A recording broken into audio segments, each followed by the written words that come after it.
தனது திருமணத்திற்காக வைத்திருந்த நகை கொள்ளை போனதாக காஷ்மீரில் சிஆர்பிஎஃப் வீராங்கனை கதறி அழும் வீடியோ அதிர்ச்சியை ஏற்படுத்தியுள்ளது.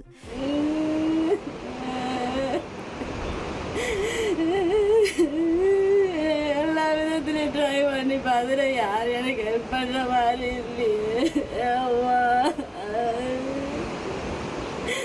போச்சு எங்க நகை எல்லாமே போச்சு. வேலூர் மாவட்டம் நாராயணபுரம் பகுதியைச் சேர்ந்த கலாவதி சிஆர்பிஎஃப் காவலராக ஜம்மு காஷ்மீரில் பணிபுரிந்து வருகிறார்.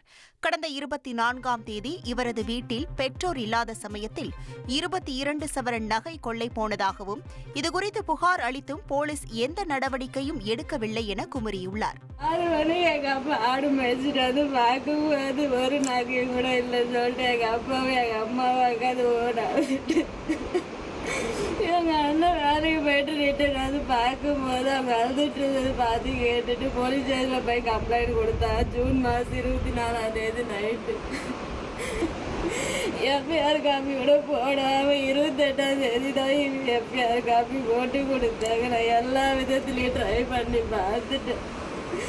கேஸ் எந்த இடத்துல எதுவும் எடுக்க மாட்டேன்றாங்க.